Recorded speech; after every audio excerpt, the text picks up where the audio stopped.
Good morning, everyone. Good morning. And we're so grateful that you're here with us today, and we hope that the information we have to provide will be helpful to you.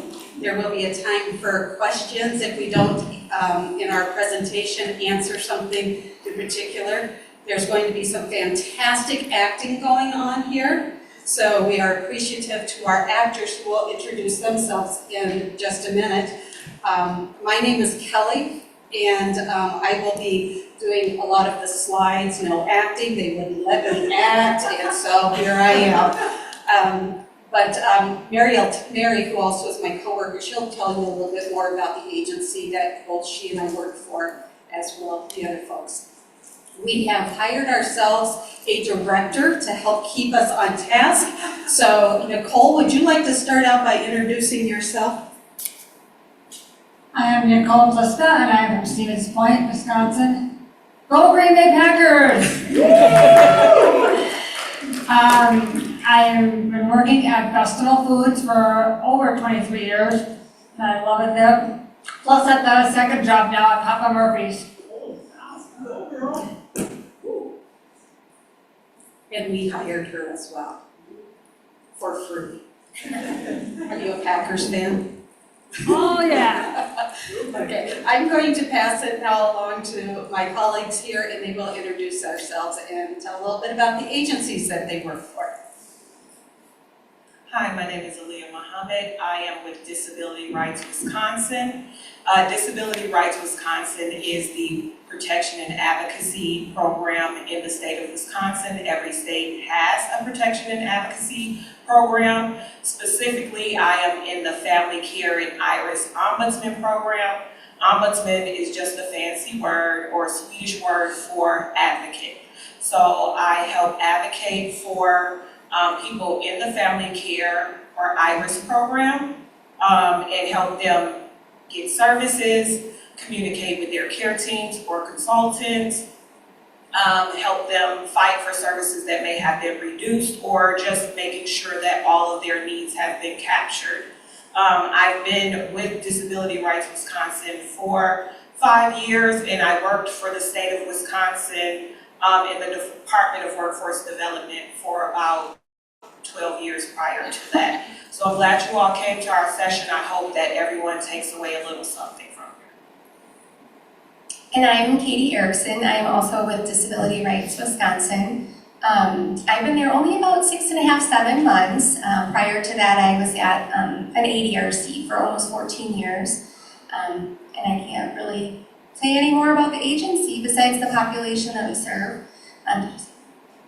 So we serve 18 to 59. And then I will pass that. It's a good transition to my partner here, Mary.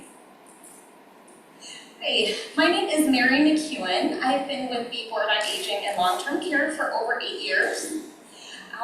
The Board on Aging and Long-Term Care advocates for the interests of the state's long-term care consumers, to inform those consumers of their rights, to educate the public at large about healthcare systems and long-term care. The board operates 3 distinct programs: the Long-Term Care Ombudsman Program, the Volunteer Ombudsman Program, and the Medigap Helpline Program. Kelly and I are with the Ombudsman Program.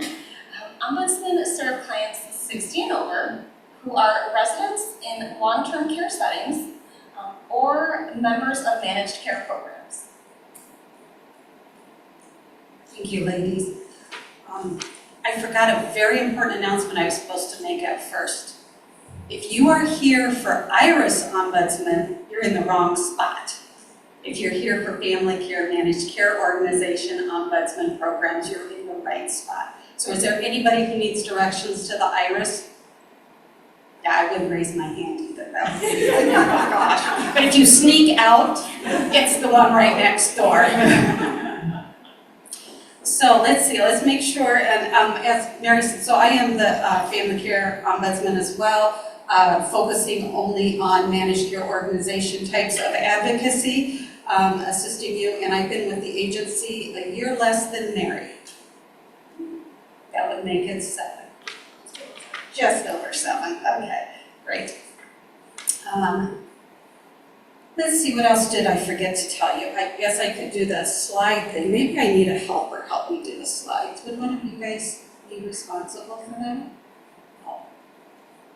Allie says, please. No, I'm gonna say bring it here, just let me know when to change the slides. Oh, okay. We've already talked about who our facilitators are, making sure you're in the right session. The goal of this session is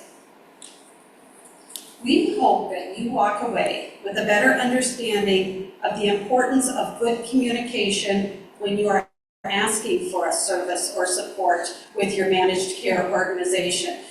Is there anybody who needs the definition of managed care organization? This is a safe space, so there are no silly questions. We want to make sure that we are making sure that you're understanding what we're saying. Okay, so we want to help you have a better understanding of how you ask for something, when you ask for it, how important that is. And then when you ask for something and you hear the dreaded no, you cannot have it.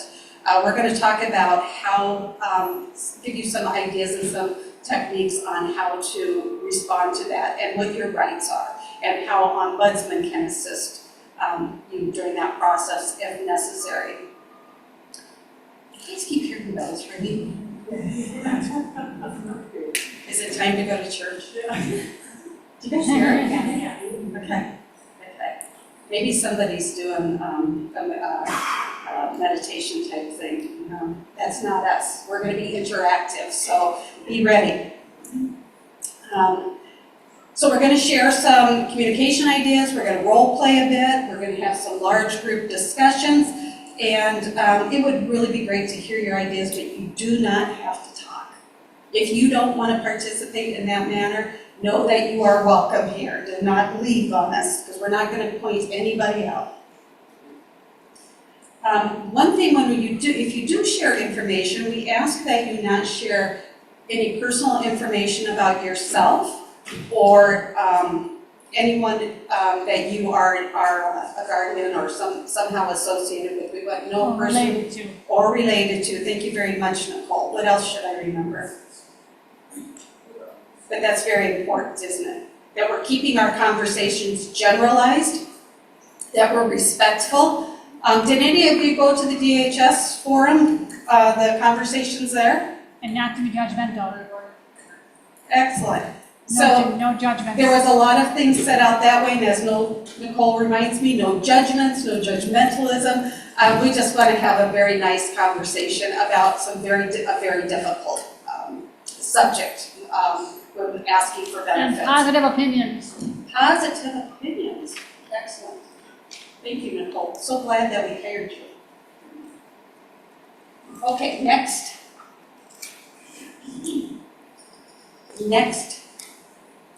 Oh, did I go back? Back. Testing. Oh, good. We got a lot of great people coming in. You know, here's one thing that I want to do. I just want to take a breather here. Because I don't know about how you guys are feeling, but I'm going to be very clear about how I'm feeling.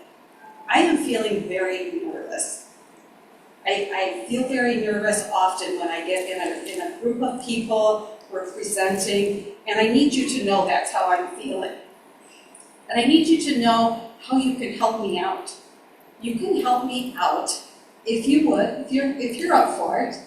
There's a lot of people, so I can't get to know all your names. We're not going to go around and do that. But what I am going to do is ask if you're comfortable to raise your hand if I call out something like, are you here because you're a member of a managed care organization? If you're comfortable with that question and you are a member of a managed care organization, please raise your hand. Okay. So we know we got some members of managed care organizations here. If you're here as a representative, whether legally or informally representing someone who is a member of a managed care organization, please raise your hand if you're comfortable. Okay, excellent. If you are here because if you are here and you work at a managed care organization and are comfortable, please raise your hand. Thank you very much. And let's see, if you're here because someone told you you had to come here, raise your hand. Oh, okay, okay. Who did I forget? Is there any group that I missed? Well, I am already feeling less anxious and nervous. There's a gentleman in here, and he knows who he is, that also made me feel less nervous because he made me smile this morning because he is a Simpsons fan. So thank you very much. That's not Jessica Simpson. That would be ours. What's the other one's name? Lisa. Homer. Yeah, all the group. Okay. So I'm also responsible to be the timekeeper, and I think we're doing okay. Let's go ahead and talk about this first slide that we have here. This is a I need it or I want it.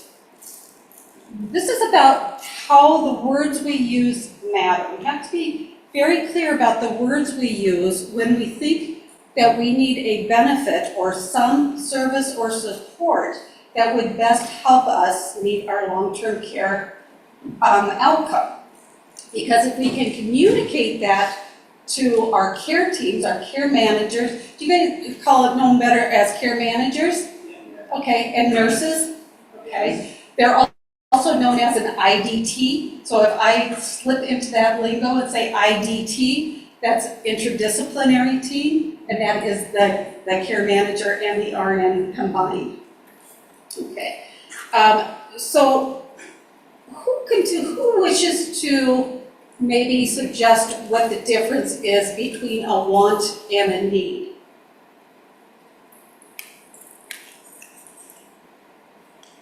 How about you guys?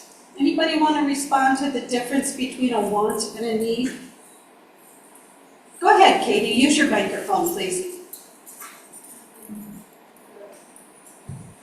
The switch is right on top. I didn't tell them all the rules, just so this would happen. Well, So this is a really shallow one, but I really want a new purse, but I don't necessarily need one because I have probably 6 in my closet. So really basic example. yeah, that's excellent. I want a new purse, but I really don't need one. But you might want a new bag to put on the back of your wheelchair because you need it to carry your items to and from work. That might be a need because you can't just show up to work with your lap piled up with stuff, right? Exactly. Okay, please. So, Okay, so where I live in Stevens Point, and there's like this ice cream place that they kind of like do like by their flavors. If you want a sample, that's it's a need. That's what they call it. And if you like really gotta have it, they call it gotta have it. And then if you really want it, like that's like the bigger size, then it's, you know, how they say it by the flavors. So it's a need, a want, gotta have it. Stacy, you win the prize. You have the most fun one. What a great place. If I'm ever in Stevens Point, we gotta go. Good job, Stacy. Okay, we are now at the time where we're going to have our first action role play. So I'm going to ask our director to get ready. I'm going to ask our actors and narrators to get ready. And I'm going to sit down and I'll be back with you in a bit.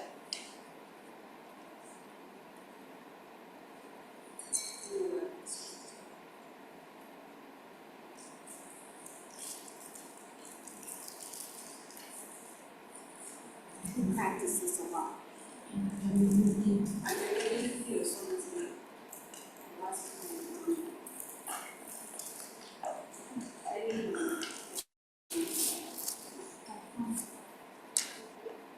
Did I give anyone a paper that has highlighted? Oh, we'll use yours. We'll sit by you. Is that all right? That's fine. Okay, you don't need to move your friend. That's my bear. okay. You guys want to get to the center? Or is that just ask? Oh, wait. You got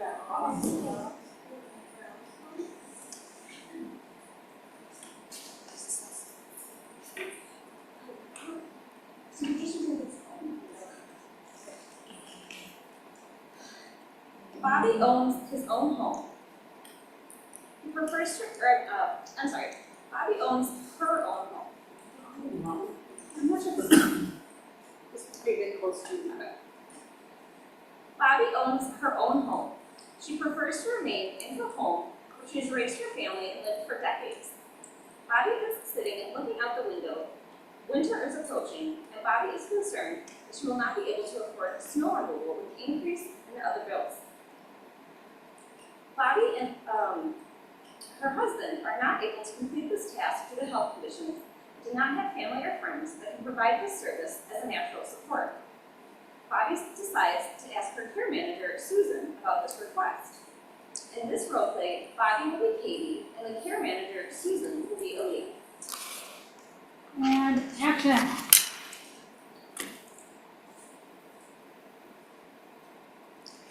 This is Susan. How can I help you?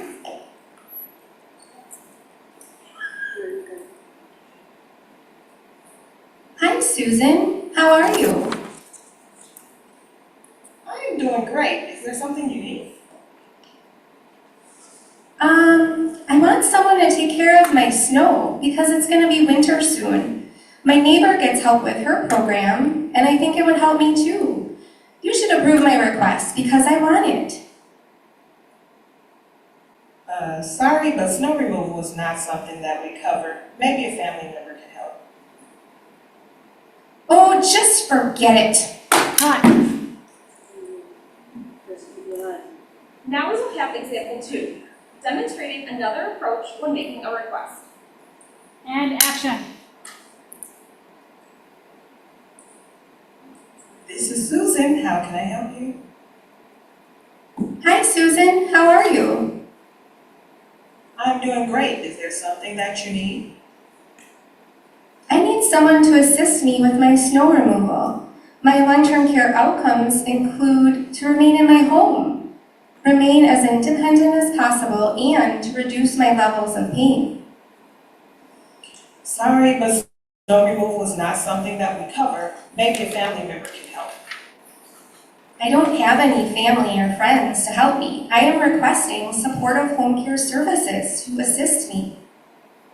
Let me look into this and get back to you. Sounds good. Thanks. Susan calls Bobby a few days later to discuss an update. Hi, Bobby. This is Susan. I checked with my team, and it looks like snow removal is a service in the benefits package. I would be glad to help set this up for you. Thanks for checking. I'm in an appointment now. Is it possible to call back at 3 o'clock to talk further? Sounds great. I'll give you a call then. Bye. And cut. Note that the first example is based on want versus the second example, which is based on need, and also tied to a long-term care outcome. Does anyone notice any other difference between the two examples? Why do you think the second example had a better outcome? Go ahead. Because she explained the need and how it affects her instead of just saying I want this, I want this. And not just slamming the phone and hanging up on her. That was actually perfect answer, was it? Anybody else have any other thoughts? What was your question again, Mary? So kind of a two-part question. Does anybody notice any other differences between the two examples? Why do you think the second example had a better outcome? For the second one is more member focus question. They request more help. I make it a new service as a member.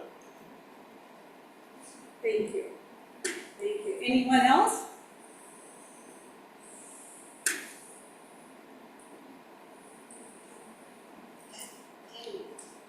My name is Jenny, and I think that the first one was kind of rude, but then it was nicer the second time.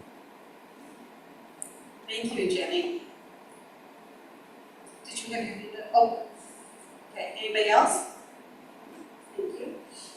I'm Keith, and I have to deal with this a lot, and it's hard when you're talking to somebody and they're not very nice to start with because they think it's want, not a need, and it's frustrating to be nice sometimes, especially if they kind of just pull you off.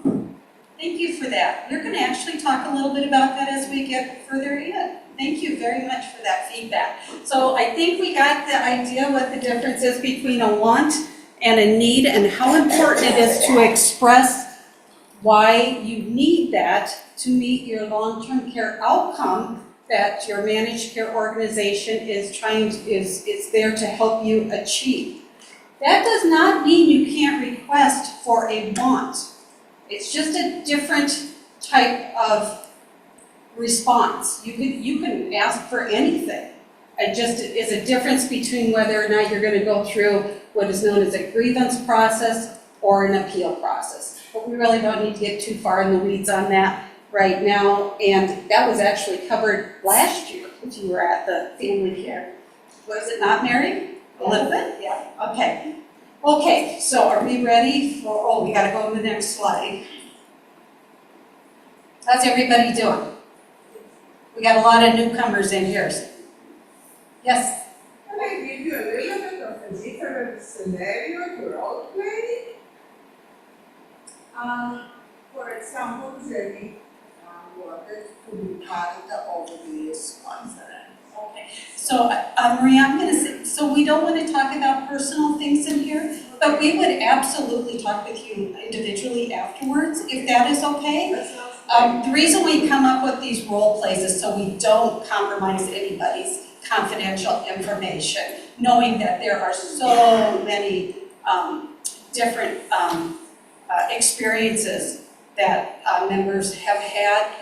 We've picked some simple ones to kind of go through just what that process might look like. So thank you, Maria. Please come up and chat with one of us after.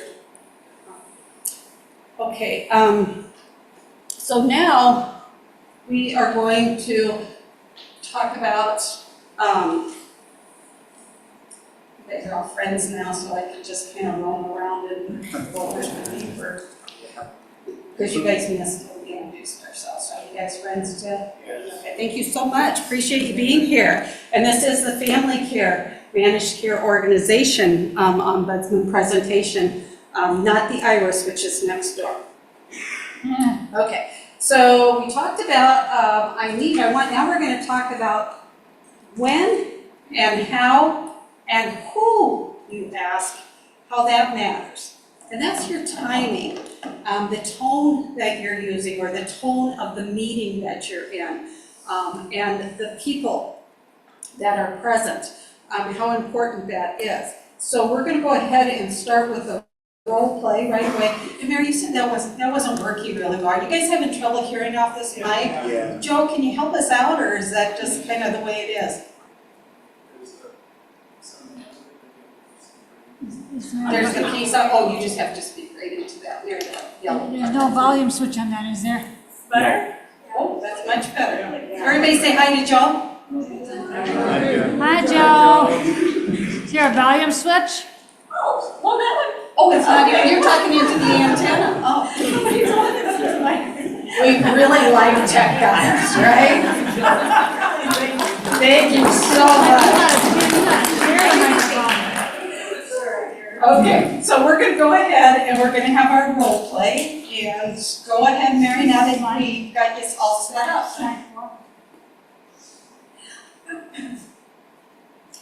A meeting is in progress. That's much better. Family care member Maria and the care team are discussing Maria's annual plan.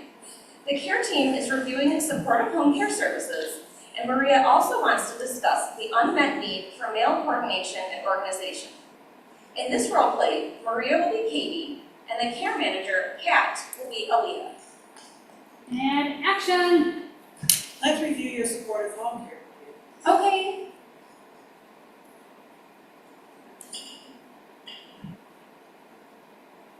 It is about halfway through the review.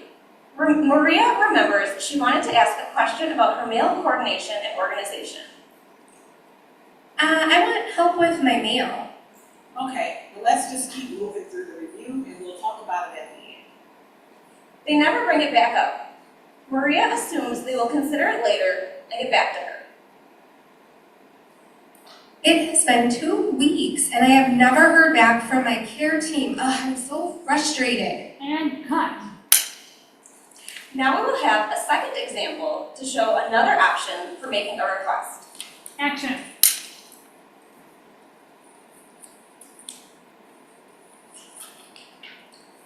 Let's review your supportive home care plan.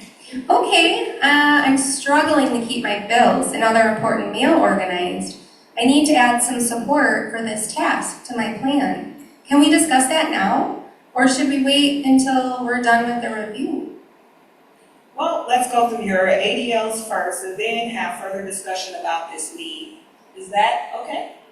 Sure, but let's not forget because it's really important. Okay, well, let's keep moving through the review. The IDT never bring it back up. Can we talk about my need for assistance with my mail? Sure, thanks for reminding me. The care team asks a few questions to get a better understanding. Maria answers the questions, tells them how much time is needed, and asks them when they will let her know when the request is approved. Well, we'll discuss it and get back to you by the end of the week. Today is Monday. It is now Friday, and Maria has not heard back, so she decides to reach out to the care manager, Pat, by phone. Hi, this is Maria. I'm calling to ask if there's been a decision for additional time for assistance with my mail.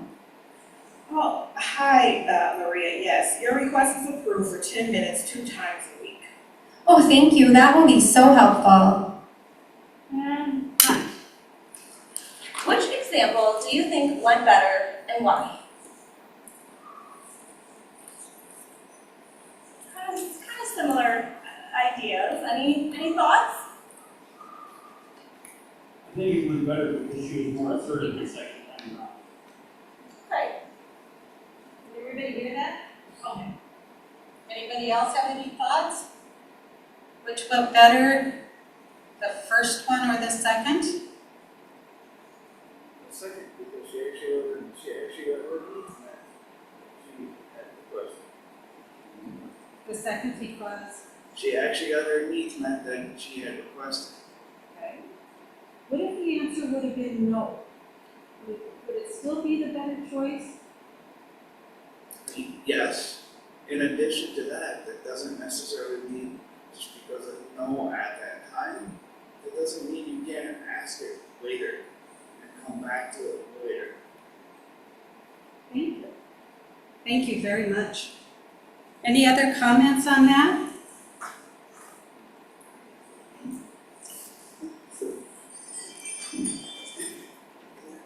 Come on, Alina. No, I just wanted to know what did you notice the difference of the request of why she was able to get the care team to respond the second time around? You followed up. Yeah.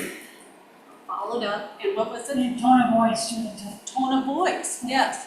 We talked about that at the very first, right? This is about timing, tone, and the people involved.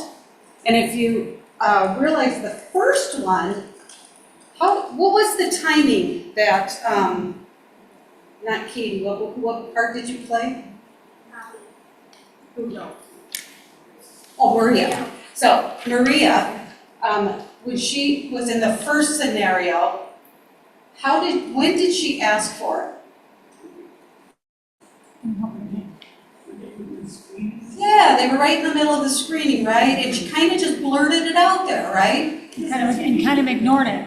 And then there was another agenda, right? The care management team says, let's finish this up here a little bit first, and then we'll get back to it. And we don't know the rest of the story. Maybe there were some other things that had to be discussed, and by the time they come back around again, then it's forgotten.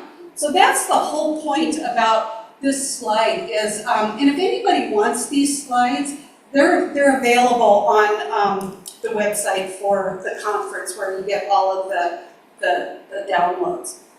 But it's about being intentional. You know, the second role play, Maria says right at the beginning, she's already thought this through. She wants to use the time wisely when her team comes, because sometimes that's the time you get. And she said, here's what I want to make sure we talk about first. So it got put in. It wasn't halfway through the meeting. It got put in at the beginning. There's a question. Which question? That's not so much a question, but a comment. Sometimes you're better off if when you're going to make a request, if you just wait on that request and know when you're in the middle of a meeting or you're in the middle of a screen or you're in the middle of something else, but follow up with a secondary phone call. Otherwise, talk to your case manager ahead of time and let your case manager know, hey, I have something that I'd like to discuss at this meeting. Is there a way we can fit it into this meeting so it doesn't? Then they're prepared for it, and if you've already talked about it. Or so it doesn't get forgotten about. So, Yeah, that's a good idea. then you can bring it up at that meeting, but if you just randomly it's more likely to get forgotten about, and it's gonna lead to more issues on the road if you just, More and more frustration. yep, so just. Thank you for that. That is excellent advice. It really boils down to the preparation, right? Preparing everybody who's going to be at the table for the conversation, so everyone's kind of on the same playing field. So thank you for that. Communication. Communication, good communication. Actually, everything that we talk about in here is all about communication. How do we communicate? Let's see. If after all the information is shared and, you know, everyone's on the same page and the answer is no, what can you do? Well, the first thing that you could do, and you probably don't even need to ask for this, but you might, is to say to your care team, I don't agree with that. What are my options? Options is another word for what are my rights to challenge this decision. And then that'll be explained to you how to go about doing that. So let's go ahead and go to the next slide, please, which should be the responding to no. So you might have to go backwards. There we go. So that is the responding to no. How many of you in here are always respond when you get told no about something? How many of you are typically happy about that? I don't know about you, but my gut reaction is, what? I mean, let's say it out loud. Sometimes my face says it like, Seriously? seriously? You know? So you got told this no, right? And that is an opportunity. It's an opportunity for you to further explain why you might need that, right? Have a better conversation about it. Say, maybe I didn't explain myself right. Can we start over? Here's why I need this. And have that conversation with your team, because really, if you can have that conversation with your team and get to the better understanding of where they're coming from, where you're coming from, there's a possibility that you guys will figure out some kind of resolution right there and not have to go through the more formal processes. Now there's also, if you have the opportunity to respond that way, you also have the responsibility to do, or you have the opportunity to do what? Patrick, what's another opportunity? If you get told no, you can talk about it, or you can do problem solving skills. oh, yeah, use your problem solving Solving skills. Yes, engage your skills, right? That's perfect. That's lovely. But what if I'm used to locking horns? Say it. oh, there's a fight gonna happen here, you told me no, so I'm going to do something about this. Another comment?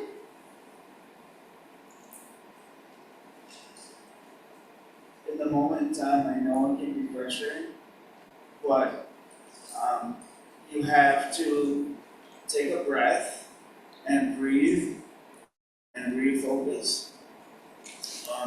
I have been through the appeals process many times, and ultimately, more than likely, you are gonna get what you want, but you have to prepare and have documents and have proof and have everything ready to go. You can't just walk into the appeals process and Aggressive. use the same sort of tone that you used to start with. You have to show documentation. Why? Because the documentation is the proof that they're looking for. They want it in writing in some form or fashion. So they need to see, they can't just act on your words. So you have to be professional. You have to hold yourself, Hold your composure. hold your composure and keep yourself focused on what you're doing during that part, through this process. It can be a challenge, but it is a challenge that just because you get a no doesn't mean you can't win. It just means you have to jump through extra hoops. Extra hurdles, there you go. Thank you for that. What is your name? Brett.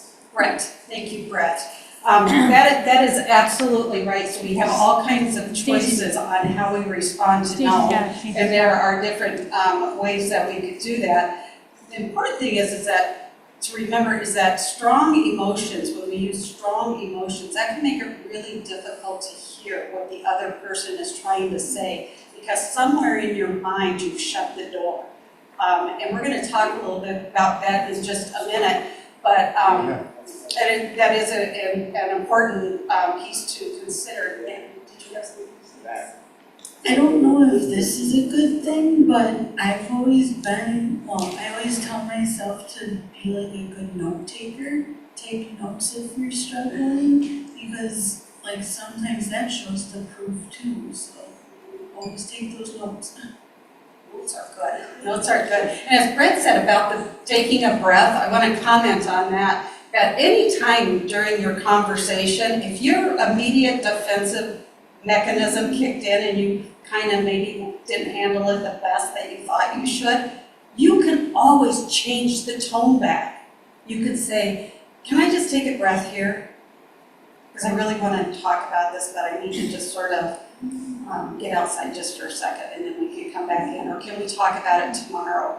Because that way you're leaving the door open and not closed. You're resetting what had happened. Sometimes it's good to have a secondary person in the room with you Yes. as you go through this process, so that they can help you get out what you need to say. If you can't effectively communicate it with Or you can't get the words out right away, yeah. Thank you, Brett. Go ahead, Nicole. Also, it's, if you can't get your words out right away, always have your, like Stacy said, notebook, write it down. Or take notes and write it down and just make sure you know what you're gonna say. And you can always go back and edit your notebook too if you have to. Thank you very much. So we're just going to talk about ones that there's already been some good discussion about communication skills. There's many communication skills that can be employed. We learn them in school, we learn them by our families, we learn about what works and what doesn't work well for us. But here's just one that that we want to talk about today that maybe you haven't heard about before. And it's called compassionate communication skills. And, you know, the word compassionate, it has in its meaning, it's kindness, responding in kindness. We're hearing a lot about that lately, you know, let's be kind. How can I be kind about this? Especially when it's something difficult, or maybe the other party that you're talking with doesn't seem to be particularly kind to that. So you can't change them, but you can certainly change yourself. You can certainly show up to the meeting or respond in a way that you want to. And to do that, you have to know about yourself. So, the first one here is observation. Hang on a second. So let's say today we're meeting with our care managers. You're meeting with your care manager, your RN, and you want to make a request for a service. 2 months ago, you made a request, and the answer was no. And you never got that request met. It was not a very good experience for you. What kind of judgment might you already be thinking about? Okay, I'm going to go ask for this other thing. What might you already be thinking about before you even ask the question?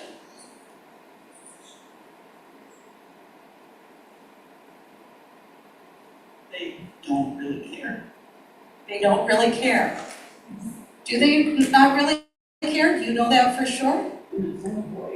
Okay. So for you, the interpretation is they don't already care, so you're bringing that already to the meeting, right? I'm going to be talking to someone, I have to ask them for something, and they don't really care. Do you think that's going to be a very good conversation? If you're talking to that person and that's the vibe you're getting from them. Yeah. So it's got to be addressed, doesn't it? Because otherwise it's not going to be a very good conversation. So what we're suggesting, just in this type of communication skill, this is just a conversation about some things that we've learned along the way, is that as long as I observe within myself that I may not be bringing the best attitude to the meeting because of a previous encounter with somebody, I need to either deal with it before the meeting and leave it at the door, or when the meeting starts, I need to address it.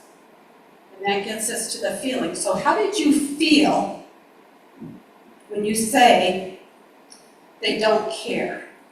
What's a feeling about that? Hang on just a second.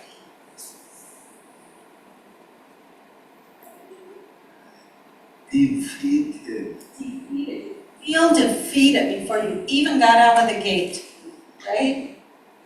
Did you have something to say that? What's it feeling? Angry. Angry. So you're coming angry already, right?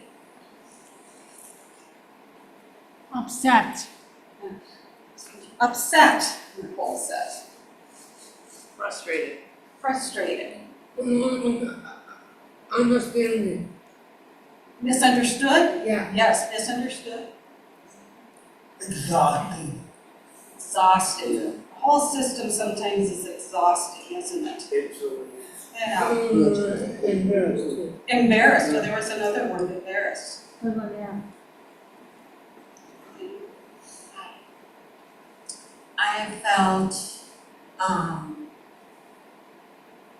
I would feel very angry about it because my social worker was sick and Maria explained that to me. It's okay. I felt very upset, thank you. Thank you for sharing that.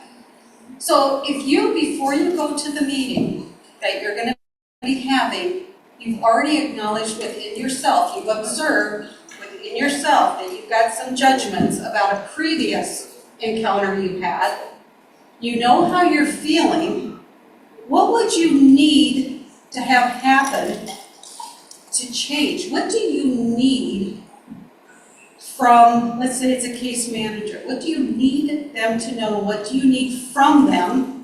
What can you request from them so that you have a better experience in communicating together? Because this is about being at the table.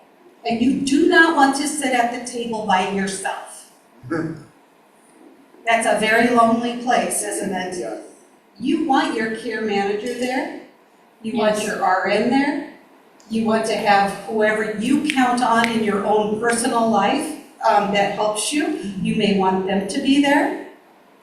You want the people at the table that are going to be able to hear you, to help talk with you through options, to help determine, is this what you really need? Maybe you didn't think about this that you really needed. So you don't want to be sitting at the table by yourself. So when you show up and you're carrying these things, now you know you have a need, and what do you want to request from the care manager before you start the meeting? Any thoughts?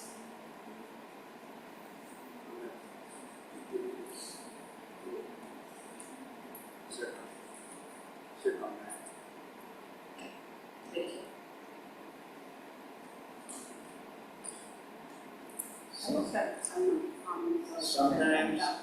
Sometimes, you have to, if you're, you have to have a good working relationship with your care manager, or your case manager, and nurse. And you have to, they know what you need, and they understand what you need and what you want. And if that relationship just doesn't work, you do have the freedom to try to find other case managers and other nurses. That's great, Rick. I'm going to cut you short because I just got the timer on me. Okay. But that was really great because you do have to have that great working relationship. And we shouldn't assume that the case managers know what it is you need. So we do need to have that conversation.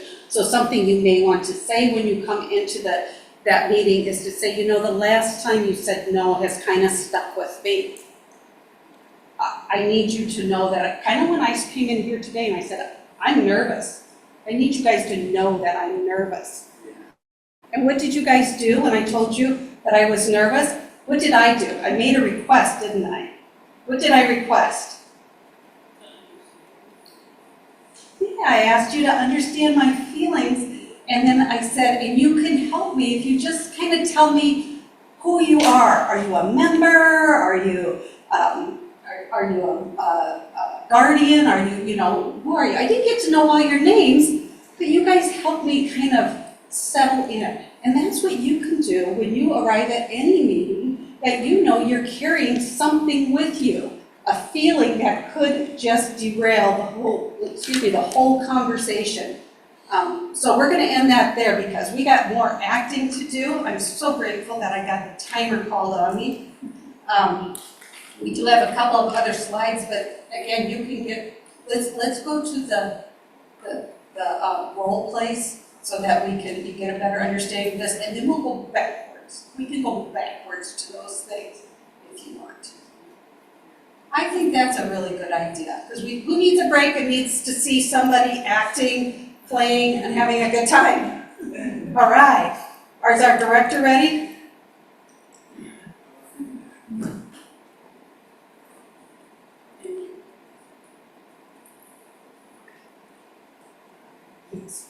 And action. Family care member Jane sits at a table staring at a piece of paper, holding a pen, looking concerned. She's working on her caregiver task list for her 2 caregivers that come to help with her supportive home care and personal care needs. The hours that were approved just don't cover all the cares. Her caregivers don't have enough time to do everything, so Jane finds herself not getting her meals prepared for lunch and dinner. Her laundry is going undone for weeks. The caregivers also don't have enough time to do dishes or clean Jane's bedroom. Jane decides to call Alex, her care manager, to request additional supportive home care hours. Hi, Alex. I'm really worried. I need more supportive home care hours due to several tasks being left undone. Can we discuss this today? Of course, Jane. I see that you've requested an increase in your home care hours. Let me review your care plan quickly. A few moments pass as Alex reviews the documents. Alex asks Jane a few assessment questions, and types them into the computer. Jane, I've looked over your request, and unfortunately, we can't approve additional hours at this time. But why? I've been struggling a lot more lately and my current hours just aren't enough. Is there a way to reconsider? You didn't even give me a chance to explain why I need the extra hours. I understand your situation, but our decision is based on the assessment questions and the guidelines that we have. We have to adhere to specific criteria for allocating additional hours, and unfortunately, your current need doesn't meet those criteria. This is really disappointing. What am I supposed to do now? I will send you a letter in the mail explaining why your request for supportive home care hours were denied. You can appeal the decision. The letter will have instructions on how to file an appeal. It's a process where you can present any additional information or documentation that might support your case. Okay, I'll wait for the letter then. I'm sorry we couldn't approve the hours right away, but I encourage you to go through the appeal process. It's your chance to provide any new information that might affect the decision. Well, thanks for explaining. I'll look out for the letter. At Jane's home, a couple weeks later, Jane is sitting at her kitchen table holding an envelope. She opens it and pulls out a letter. Jane reads the letter. Okay. Dear Jane Smith, this notice confirms our discussion on July 18th. The service or support in question is supportive home care. Oh, this is a lot of words. After reviewing the options with you using the resource allocation decision process, we have decided to deny your request for service or support. Date of request 7/1, description of requested level. You are requesting an additional 6 hours of supportive home care. The reason for our decision is that, let's see what this is. The service or support is not an effective way to support my outcomes. I don't need this service or level of service or support to support my outcome. And we are already supporting my outcome in another way. You were reassessed in July due to your request for an increase in supportive home care hours. Based off that assessment, we've determined that the current number of hours that you're receiving is enough hours to meet your health and safety needs to remain safe in your home. We recommend splitting the current number of hours throughout the day to better fit your needs. This decision was discussed with me on July 18th, and I can contact my team with any questions or concerns. Okay, what else does this say? If you disagree with this decision, then the following pages describe your options. Sincerely, my family care program. These are the following pages that you would see normally on what they would call a notice of action or a notice of adverse benefits determination. So it says, Jane continues to read the rest of the letter. In her appeal options, she noticed that she could write, fax, or email her appeal request to the MCO, and that she has only 60 days from the date of the letter to file her request. She read that she could request an expedited appeal that would allow her to get a decision within 72 hours of her request. She decided not to pursue an expedited appeal because she needed time to gather her documents to support her request for additional hours. She also saw that she could contact an ombudsman at Disability Rights Wisconsin or at the Board on Aging, and that's really depending on your age, and we'll talk about that at the end, to help her with her appeal, but decided she had everything she needed to file the appeal herself.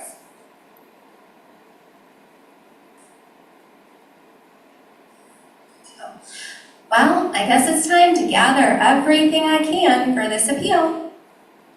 Jane immediately mailed off the request to appeal. A few days later, she received the hearing notice in the mail. She has almost a month to gather her supporting documents before the hearing. Jane requests a recommendation letter from her primary care doctor.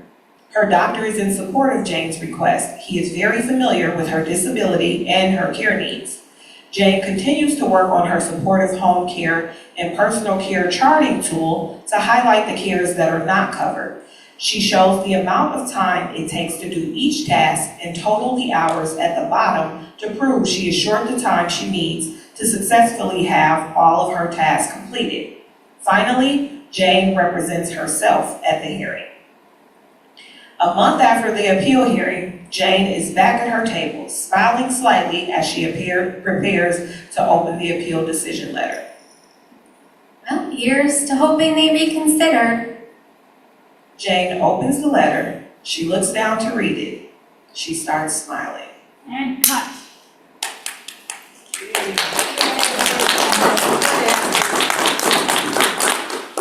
So just a note, whenever you're filing an appeal, always pay attention to the deadline to file an appeal. The clock starts from the effective date listed on the notice of adverse benefit determination, which is commonly referred to as the notice to appeal and/or the notice of action.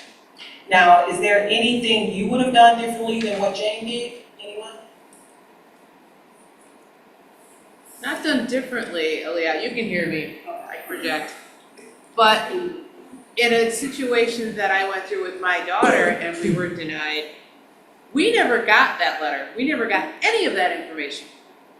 None of it. And that upsets me that what if you don't get that information? What are your options? You can reach out to your MCO's member rights specialist. You can also ask your team if the letter was sent off or if they have any type of letter that they can send you to give you the option to pursue your request And then further. does the clock restart then, if you never got it? If you It's never fucking received it, months it's ago. a possibility that they can start it and will start it. That may be a few hoops you would have to jump through, just depending on your level of knowledge. And that's the reason why these ombudsman programs exist, because we assist you and we have access to laws that protect your rights, and we know those. And sometimes if you don't know your rights, you may not know your rights. But if we are involved, we normally try to make it a very well-rounded request to make sure that if you didn't receive that letter within that 10 days, you still have the option to get your request in. And if it's a request for benefits that were denied, you can still get a continuation throughout the appeals process.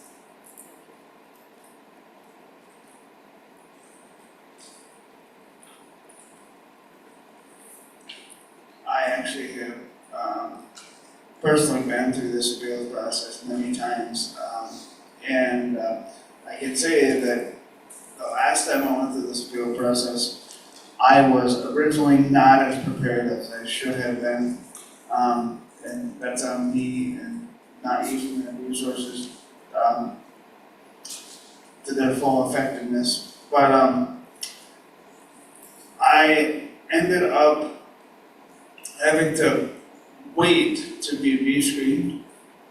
But in the meantime, I made sure I had all my ducks in order. I got disability rights involved. I saved all the documentation so that the next time we went to the screen, I could go through and I could present out why I needed what I needed. And it was much more effective that time than it was when I was underprepared and not ready for the process. And they actually, I requested a second appeal because they denied the first one. And they eventually, they just denied the whole thing, so I had to go back through the whole process all over again. And I had to wait to be rescreened in order to go back through the whole process all over again. And the outcome? I got what I needed now, but it took We were both laughing because we've both been through this. And I'm but this is an ironic scenario. This is, And the one thing is, you never gave up. no.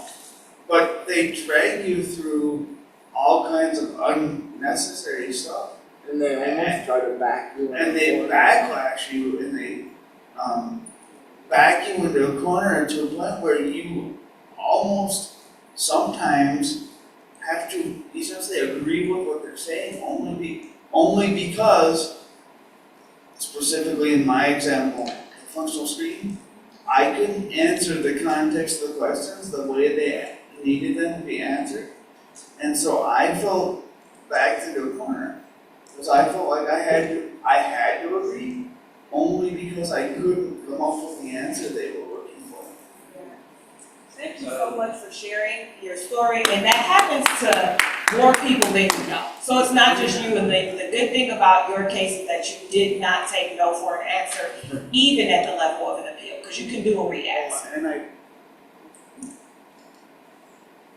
I'd like to add Charles with this quick. So if you remember your plan, that will help you a lot through the process and everything. The member-centered plan is something that your care team has to follow to make sure that you are able to reach your outcomes and goals. So you create your outcomes and goals based on what your needs are, and then they work with that plan to make sure that that happens. Follow through. Yes.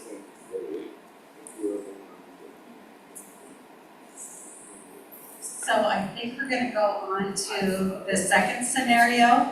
And, you know, as we hear these scenarios and we hear the comments, please keep in mind there's a whole lot of stuff that got to those final answers. And the hope is that, so as someone mentioned earlier, it's all based on good communication. We've heard about note-taking, we've heard about gathering information and things like that. That does seem to feel like those many hoops that have to be jumped through because we are in a process, and we've heard process a lot, right?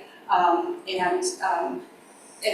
it's good that there are good outcomes. And sometimes, the very beginning when we talk, sometimes the best thing is to have those conversations at the very beginning so that we make sure everybody understands. Maybe you don't have to get to appeals and grievances. But it's good that there are rights set up, as Aaliyah said, to make sure that your voice can be heard in all aspects of it. So I believe we are going to Katie's now, and I will pass it on to Katie.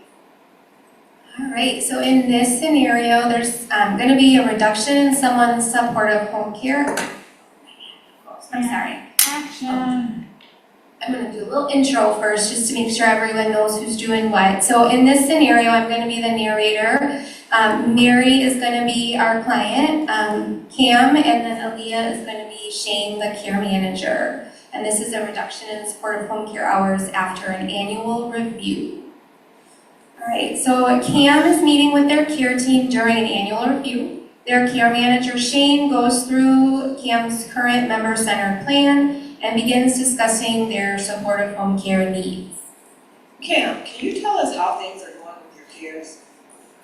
Of course, I think I'm doing well. I haven't had any recent falls. I have enough help from my workers, and that is going really good right now. Have you had any health changes, new diagnoses, or any concerns lately? No, everything's good, no changes. Cam and their care team finish up discussing their plan and services. A couple weeks later, Cam receives a call from their care team. Hi Cam, after our meeting, we worked on completing and reviewing the time and task sheet, and it looks like your hours come to 10 per week. You were previously authorized for 15, so we will be sending you a letter in the mail that explains the reduction in your appeal rights. I just don't understand this. You said I can appeal the denial? Yes, the letter will give you information on your options to appeal and who to call with questions. I'm sorry that this has occurred, but we entered the information into the tool and this is what it came back with. Thank you. Cam and their care team end the call. Cam receives a letter in the mail from his family care program.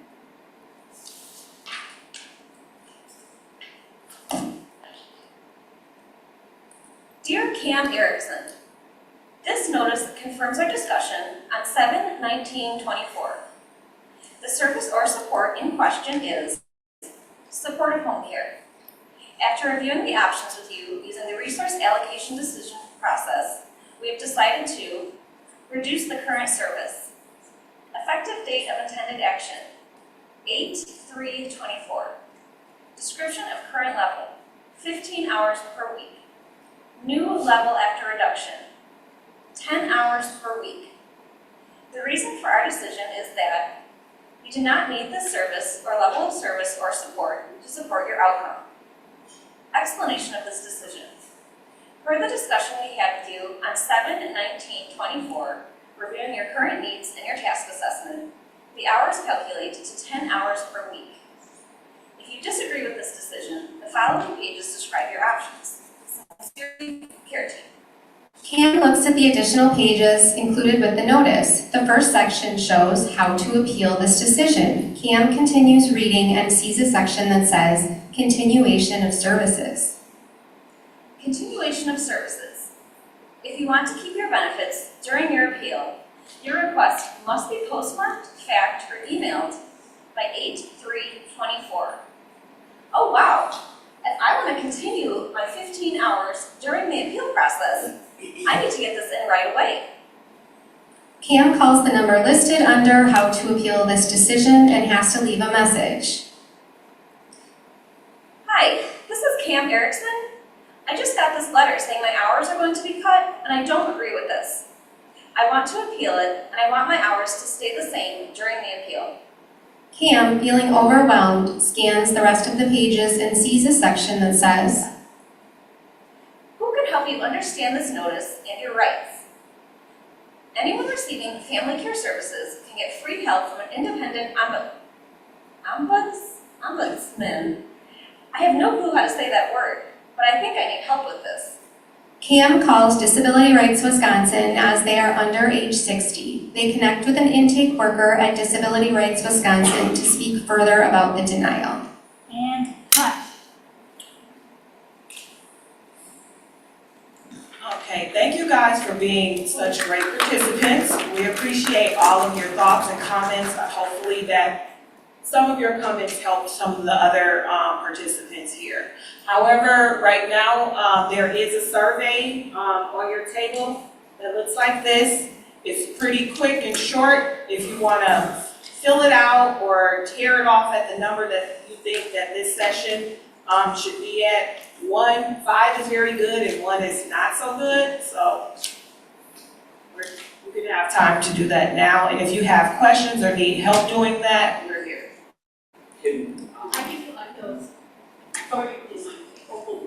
I actually have a couple of comments I recommend, not to anybody not to anybody here, but to the people,